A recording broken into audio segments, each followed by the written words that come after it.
dos inquietudes, una para cada uno de los expositores. Parto con Marco primero, ya que fue el último expositor. Marco, a juicio de tu experiencia y de lo que has visto en Chile, la conservación y la preservación del patrimonio ferroviario es más exitosa cuando surge no de la iniciativa del propietario o de quien es dueño de ese patrimonio ferroviario, o a la inversa, cuando surge a la vera de campañas de índole ciudadana, comunitaria. Claro, ahí hay que hacer, bueno, hay que separar un poco el tema de, para el caso de Ferrocarriles del Estado en general, y en general las empresas ferroviarias no están interesadas en conservar ni preservar, porque, y es la verdad, o sea, no quiero ser abogado del diablo, ¿no? Pero quiero dar la perspectiva. Que en general, me va a parar que en general las empresas ferroviarias no están interesadas en conservar porque finalmente dificultan la operación de sus empresas. Entonces, ejemplos para el caso de F, ¿no? Que nos ha tocado estar ahí de manera permanente. Ferrocarriles en general no contesta, no responde. Entonces tú quedas en el limbo, no sé. Queremos este pernito que está, porque este pernito es de 1800 y tanto, no, porque lo vamos a ocupar mañana. Tú vas mañana a buscar, a ver el pernito y ya no está. Entonces desapareció. Entonces, es una empresa del Estado, pero uno entiende también que perdón, tengo que hacer este alcance, me disculpan, ¿no? Ferrocarriles del Estado fue creada como una empresa del Estado a partir de 1884 y se le asigna un rol social. Entonces, bajo esa premisa, el rol social de Ferrocarriles era generar la movilidad territorial y espacial. Por eso el ferrocarril llegó a lugares, ejemplo, llegó a lugares donde literalmente no había nadie.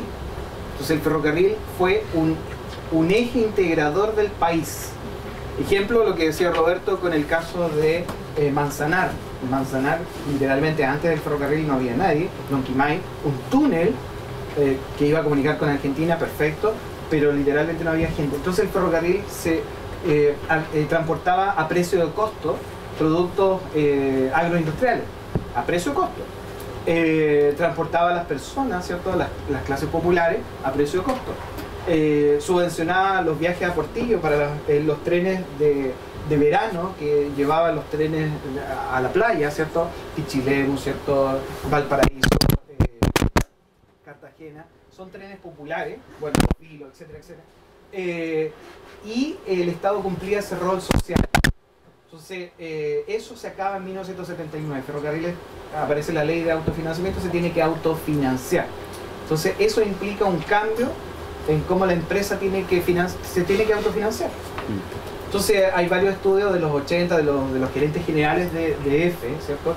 Que dan cuenta de este proceso y cómo, obviamente, el transporte y le pasa no solamente a esa empresa, le pasa a todas las empresas ferroviarias, que finalmente los transportistas no pagan lo que cuesta el daño por la carretera, etcétera, etcétera. Entonces, la reparación de las vías tiene que hacer la F. La operación de las vías, el cuidado del mantenimiento, entonces la infraestructura cambia el rol. Y ahí entra el problema de la complicación de las empresas ferroviarias por el caso F, puntualmente. Entonces, y son las comunidades que ven desaparecer el tren. Entonces, muchas comunidades, asociaciones, agrupaciones, de hecho, hay una lista que se llama la lista de Schindler, que ahí Yami y José Tomás lo saben perfectamente, que se hizo en algún minuto y se pidió conservar y rescatar un número importante y se salió con material sin normas, sin nada, a guardarlo en otro lugar porque la maestranza de San Bernardo se iba a desarmar. Entonces, son estos locos, pero también son las comunidades, como ha ocurrido en Cartagena. Es la comunidad, hoy día la comunidad ocupa el espacio, tiene sus actividades, recrea, ¿cierto?, el ferrocarril y lo añora como elemento. Y hay una cosa que decía Roberto, que finalmente es lo que la gente, el común de la gente, quiere terminar viajando en tren. O sea, y ahí está la comunidad que se ha ido empoderando finalmente del ferrocarril como medio de transporte. Y siente como propio, porque además lo fue.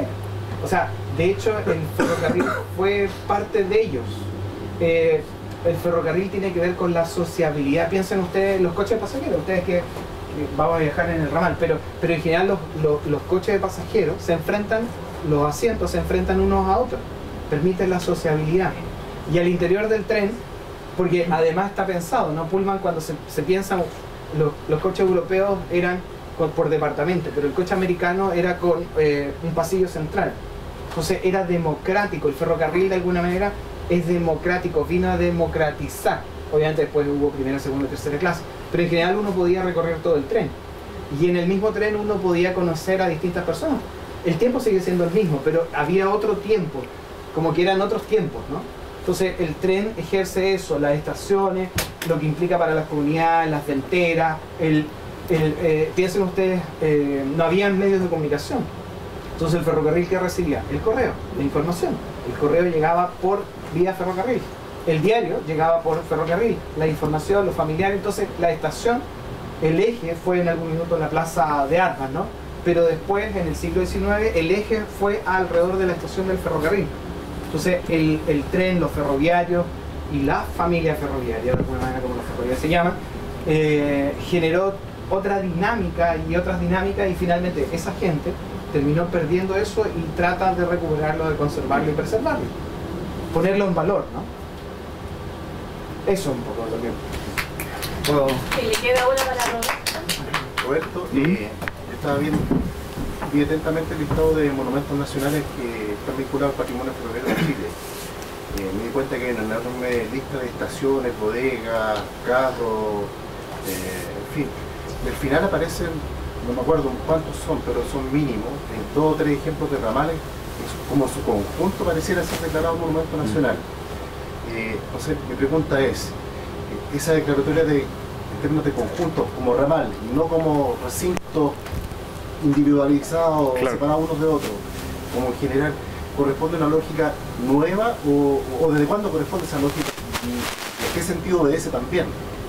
Esa la inaugura el ramal Talca Constitución y es el único ramal que tenemos protegido. ¿Como ramal? Claro. Y tiene, bueno, un caso excepcional porque justamente protege todo el sistema y un sistema en funcionamiento. Es decir, digamos, es la quinta esencia de lo que quizás debiéramos apuntar a proteger. Porque tiene todos los ingredientes. Un caso excepcional, tiene valor histórico, valor social, está en uso, es valorado por la comunidad local que lo usa. Tiene todos los componentes del sistema ferroviario. Si alguien quisiera leerlo en el tiempo, estos son. Entonces, claro, es un caso quinta esencial de una buena protección patrimonial. De hecho, la comunidad local lo protege. Hace un año llegó una solicitud del Ministerio de Relaciones Exteriores porque querían trasladar un buscarril a Arica por este tema de cumplir con el tratado con Bolivia respecto al funcionamiento de Arica La Paz. Y la comunidad local se opuso vehementemente, presentaron recursos de amparo, se movieron diputados, alcaldes, y el Consejo Monumento se vio casi obligado a rechazarla, porque dijo, por una parte afectaba la integridad del monumento histórico, y por otra la comunidad local no quería que se desmembrara su monumento. Entonces, creo que esa es una buena práctica, retomando el nombre de este seminario. Y después terminamos para esta ronda. Sí, tomando lo último que dijo Marco, en relación también a lo que dice Roberto de las buenas prácticas, porque hemos visto ejemplos de lo que es la materialidad en relación al patrimonio ferroviario.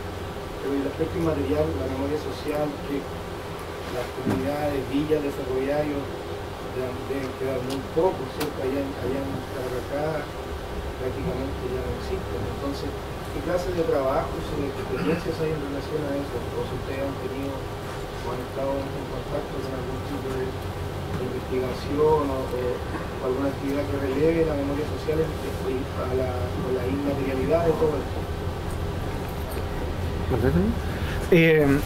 Lo que pasa es que la ley de monumentos solo protege lo material. Es una cuestión bien... O sea, uno tiene que ser técnico, y voy a disculpar al Roberto, pero tengo que decir eso. Y por eso está el Consejo Nacional de la Cultura y las Artes, que se ha preocupado de lo inmaterial, ¿no?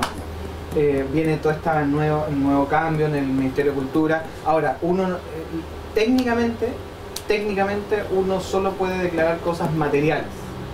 Ese es como lo que uno se topa cuando ve tema patrimonio ferroviario, bueno, y todo el patrimonio. Pero una cosa obviamente no va asociado a lo otro.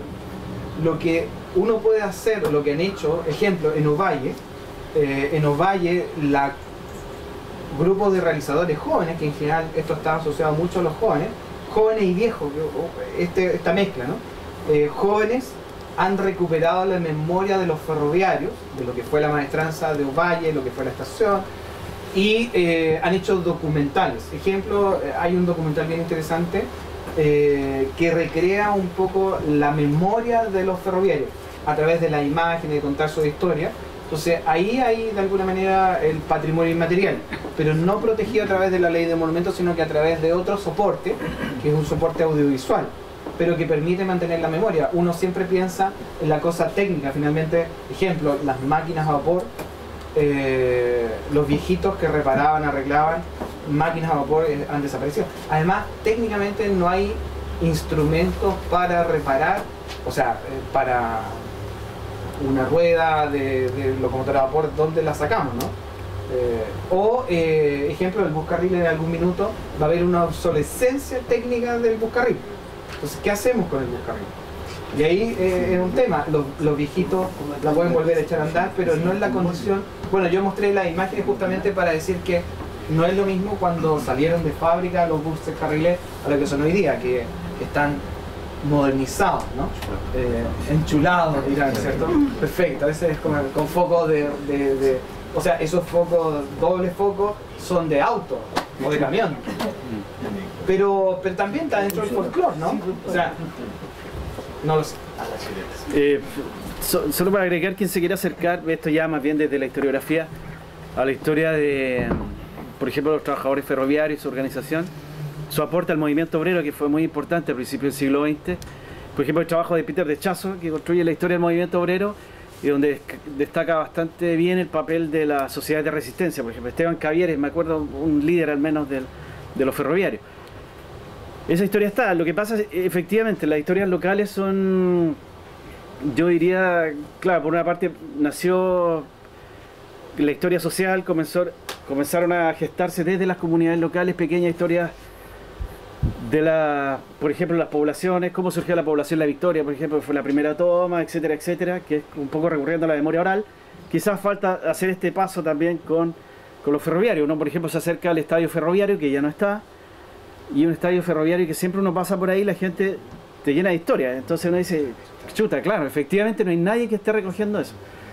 Pero quizás existen instancias desde el CNSA que recojan o apoyen proyectos de generación de historia local, recurriendo a la memoria local. Pero si uno va a la gran historia de los trabajadores ferroviarios, los trabajos de Peter de Chazo, Julio Pinto recogen bastante bien, pero esa es la historia grande. Claro, falta un poco acercarse a las pequeñas historias, la petite history. Hay un libro que se llama Historia Social de los Ferroviarios, hecha por Osvaldo Sepúlveda, que es de la década del 40, ¿no? Y que es de los propios ferroviarios, que parte con la creación de la FOCH, Federación Obrera de Chile. Claro. Que otro elemento interesante, las primeras organizaciones obreras en Chile están ligadas obviamente a los tipógrafos, a los panaderos, a los salitreros, pero también al ferrocarril, ¿ya? Si a alguien también le interesa, eso está. Sí. ¿Tu nombre era? ¿Puedes repetir el nombre? Libro, El nombre del libro. Historia Social de los Ferroviarios, Osvaldo Sepúlveda. Sí, quería hacer una pregunta, dale.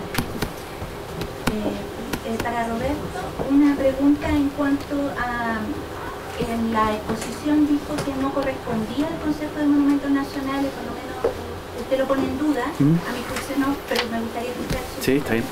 de que le corresponde al concepto de monumentos nacionales hablar sobre el tipo de museo, de usos y de sitio, o no sé si se refería a ese contexto, y también la factibilidad de sustentabilidad en el tiempo. Y para Marco, hay una imprecisión en lo que se refiere a monumento histórico nacional en San Bernardo, le faltan los talleres. No, por supuesto. Y Sí, no también sé. discrepo con que en San Bernardo no se construyeron locomotoras. No vino el presidente de la agrupación, pero él estuvo 45 años trabajando. Se construyeron 11 locomotoras y lamentablemente no traje la foto, pero se le ponían los nombres de los presidentes precisamente por eso, porque se inauguraba y iba el presidente de la época a inaugurar la maestranza de San Bernardo. Claro. ¿De qué se aprende? No, es que tengo que hacer la aclaración. No sé si la quieren... Sí, al tiro. Lo que pasa es que, a ver, obviamente hay muchas cosas que no vimos de patrimonio ferroviario porque es imposible en esta pincelada, ¿no? De hecho, la placa que estaba en la maestranza se llevó al directorio de EFE y ahí nos podrán decir dónde está, pero no sé dónde está. Claro. Que es un tema, ¿no? Porque es de bronce. Bueno, sí. Y lo otro que yo dije y señalé, ¿cierto? Que es muy difícil de desmitificar los mitos ferroviarios, ¿no? Los ferroviarios siempre se miraron el ombligo y todavía se siguen mirando el ombligo en términos de que historia, pero documento en mano, ¿cierto? Documento en mano, efectivamente lo que ocurrió, las locomotoras W que vimos aquí, que se fabricaron entre comillas en Chile, hay un artículo de don Víctor León que también se lo criticamos en su minuto y no escuchó, que en general las locomotoras se construyeron en la década del 40, 1943, ¿no? Las locomotoras, en general, la industria norteamericana, porque son locomotoras tipo W, ¿cierto? Fabricadas en Estados Unidos. Ocurrió con la... Bueno, voy a hablar una cosa técnica, pero me van a disculpar. Las empresas ferroviarias norteamericanas estaban o habían ya derivado su construcción de material ferroviario para otros países. Lo habían dejado de lado porque su industria se había reconvertido para la guerra, ¿ok? Entonces se había reconvertido para la guerra y de hecho dos locomotoras chilenas diésel que se habían pedido para el túnel Cabilolén, ¿cierto? En la cuarta región, fueron retenidas y requisadas para la guerra y no llegaron a Chile. En cambio, las locomotoras que ya estaban solicitadas para Chile fueron enviadas por piezas y por partes a Chile y armadas en la maestranza de San Bernardo. Están los documentos, ¿cierto? Y están las memorias de ferrocarriles, y en las memorias de ferrocarriles uno ve que llegaron las piezas para la construcción de las locomotoras. Cosa que ya había ocurrido otras veces. Ejemplo, hay unas locomotoras que son las tipo 70, que hubo construidas por el fabricante Alco, 50, y en Chile figuraban 53. ¿Qué ocurrió? Que obviamente de los repuestos y de las partes y piezas que se trajeron, finalmente se terminó armando una. Otro ejemplo, las locomotoras tipo 400, o sea, las tipo 47, que son locomotoras alemanas, que se trajeron, que se llamaban Macho Alemán, que en el museo hay una, la 407, esas locomotoras llegaron desarmadas a Chile, a Valparaíso, y fueron armadas en la maestranza de Barón. Y ahí fueron usadas. Y le hicieron atentado a los propios ferroviarios porque competía con la industria nacional. Pero ese es otro cuento. Entonces, las locomotoras que se hicieron en Valparaíso, en Caleta Barca, ¿cierto? Donde está el Hotel Sheraton Miramar, esas locomotoras, gran parte de las partes y piezas se importaban. Y se armaban en Valparaíso, ¿cierto? Y quedaban como Caleta Barca o Lever y Murphy, ¿cierto? Que son o Balfour Lyon, que es la otra empresa, o otras empresas que fabricaron, entre comillas, por eso digo entre comillas, material ferroviario. Entonces ese es un mito de los ferroviarios, que por eso dije que es muy difícil de derribar, a pesar de que uno le ha mostrado que están en las memorias de ferrocarril. O sea, uno puede recurrir a las memorias y ahí aparece la lista de las partes y piezas y de las locomotoras que se van a armar en la maestranza central de San Bernardo. Perdón, y hay otra cosa, en general llegaban con los discos numerales delanteros, ¿cierto? Llegaban a San Bernardo, le cambiaban el disco y le colocaban el disco de Ferrocarriles del Estado y le ponían MSB, que significa Maestranzas de San Bernardo. Nada. Sí, si no me explico por qué eran tantas hectáreas y más de 23 talleres, o sea... Cada taller construía algo y yo no sé, no, tan avanzada la época, pero desde 1920 por lo menos hasta antes de 1940. Por supuesto, es una maestranza modelo. Ahí las locomotoras llegaban a las reparaciones generales, que se llamaban las más importantes del ferrocarril. Eso no quita, o sea, perdón, que se hayan o no construido, no quita que la maestranza central de San Bernardo, de 7 aproximadamente que tuvo Ferrocarril del Estado, incluyendo Concepción, no haya sido importante. Lo fue, lo es y lo seguirá siendo. O sea, no le quita el valor en ese sentido. No implica eso. Cada taller, de hecho, cada parte y pieza había un taller de modelos, escala 1 a 1, ¿no? O sea, de todas las piezas de las máquinas a vapor. Entonces, ese taller de modelo se hacían ahí. Talleres de calderería, talleres de herrería, etcétera. Obviamente todas las partes y piezas. Y habían, insisto, habían piezas que se mandaban a hacer afuera para promover. Ejemplo, Ferrocarriles asignaba, no sé si esto es bueno o malo, pero asignaba, por el rol social que decíamos, ¿no? Le asignaba cuotas de trabajo a empresas externas para producirle material rodante a Ferrocarriles del Estado, porque tenía que generar esta industrialización. Ejemplo, en Valdivia, ¿no? Berens construyó, o Socometal hasta el final de Ferrocarriles. Socometal le construyó una cantidad no menor e importante de coches de pasajeros y de carga, ¿cierto? A Ferrocarriles del Estado. Entonces, la asociación, o sea, antes de la creación de la Corfo, ¿cierto? Ferrocarriles cumple ese rol. Imagínense, yo mostraba las imágenes de buses. O sea, Ferrocarriles se tuvo que construyó el Hotel Pucón y el Hotel Villarrica. Fueron construidos por la empresa de Ferrocarriles del Estado. ¿Qué anda haciendo una empresa de Ferrocarriles del Estado construyendo hoteles? O se le asignó que se encargara de los transbordadores entre Puerto Montt y Punta Arenas, de los transbordadores. Se le entregó buses con ruedas como el ramal, buses americanos, para operar, que viene con una política de abaratamiento de costos. Pero en general, el fomento del turismo. O sea, la creación de una especie de cheques viajeros para el fomento del turismo. La revista En Viaje se repartía hay fotos, hasta en el Palacio de Gobierno, se iba a dejar al Palacio de Gobierno, que era la promoción de Chile en la década del 30, ¿cierto? Etcétera, etcétera.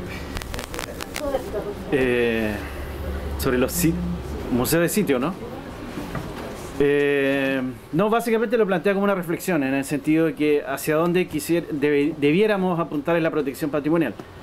Dado que hay muchas estaciones que ya no están en uso, quizás, claro, avanzar en la generación de monumentos nacionales que funcionen como museos de sitio. Pero, claro, la interrogación que uno se hace ¿es eso lo que quiere la población? ¿Es un museo de sitio que se convierta luego en un centro cultural de la comuna, etcétera? ¿O más bien quiere algo asociado a un uso, en tanto estación ferroviaria?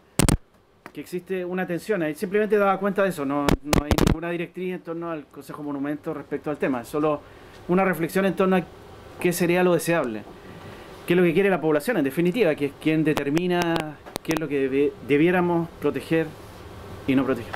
Es que si el Consejo Monumento no toma un empoderamiento en el tema, van a ser otras instancias las que van a decidir eso. A eso era mi reflexión también. Claro, el ideal en estos casos es que sea la comunidad local la que a nosotros nos fuerce a dar protección o a dar el enfoque que se quiere de la protección. Una visión que a veces la comunidad local no la tiene, por el hecho de ser Consejo de Monumentos Nacionales pueden hacer estas miradas nacionales, por eso agradezco tanto esta instancia, porque claro, nosotros no podemos hacer, no tenemos los recursos, ni los medios, ni el empoderamiento suficiente.